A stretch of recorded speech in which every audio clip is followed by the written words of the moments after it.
Rafale मामले में supreme court के क्लीन चिट के बाद केंद्र सरकार और बीजेपी में खासा उत्साह है। उसे मौका मिल गया है कांग्रेस और उसके नेता राहुल गांधी पे दबाव बनाने का, वार करने का, और वो राजनीति शुरू हो गई है। संसद में इसको लेकर के हंगामा हो रहा है। मैं राजनीतिक हंगामे की बात नहीं करूंगा, कुछ ऐसे इसके बारे में रोचक तथ्य लेकर के आया हूँ। मैं हूँ विद्याशंकर तिवारी, इंडिया न्यूज़ के डिजिटल चैनल इन खबर के लिए। दरअसल राफेल बनाने वाली कंपनी के बारे में आप जानेंगे तो हैरत में पड़ जाएंगे कि जो दसों कंपनी है, जिसको दसाल्ट भी बोलते हैं, दसों कंपनी का बहुत ही पुराना इतिहास है, लगभग 100 साल का इतिहास। इस 100 साल के इतिहास में कंपनी ने न जाने कितने उतार चढ़ाव देखे हैं। लगभग 83 देशों में से ये कंपनी किसी न किसी रूप में इसके प्रोडक्ट बेचे जाते रहे हैं। और एयरबेस नाम के जो कंपनी है, उसकी जो पेरेंटल कंपनी है यही है, दसों है।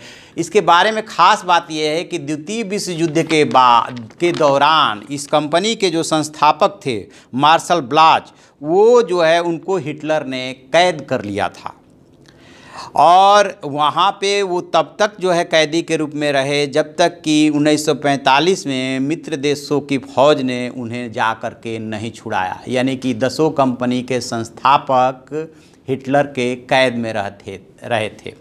दूसरी खास बात इस कंपनी के बारे में है कि ये कंपनी जेट बनाने के अलावा ये कंपनी राडार और दूसरे लड़ाकू उपकरण भी बनाती है। इसका ज़्यादातर कंट्रोल कंपनी का फ्रांस सरकार के हाथ में है और इसका मुख्यालय पेरिस में है। लेकिन ये जान करके आपको हैरत होगी कि इसका कोई भी सर्विस सेंटर पेरिस में नहीं है। और 4 देशों में ये कंपनी अपनी हवाई सेवाएँ देती है। ये देश है अमेरिका, ब्राज़ील, चीन और जापान।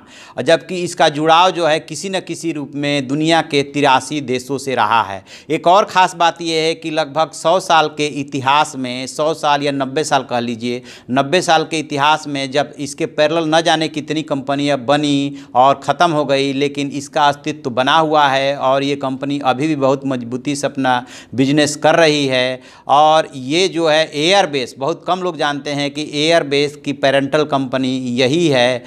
ये बात अलग है कि इसके पास शेयर कम है, लेकिन जब वो आर्थिक संकट में फंसी थी तो इसी दसों कंपनी ने उसे उबारा था। तो ये है कुछ दसों का इतिहास। तो आप ऐसी खबरों के लिए देखते रहिए हमारा डिजिटल चैनल इन खबर और उसे सब्सक्राइब कीजिए।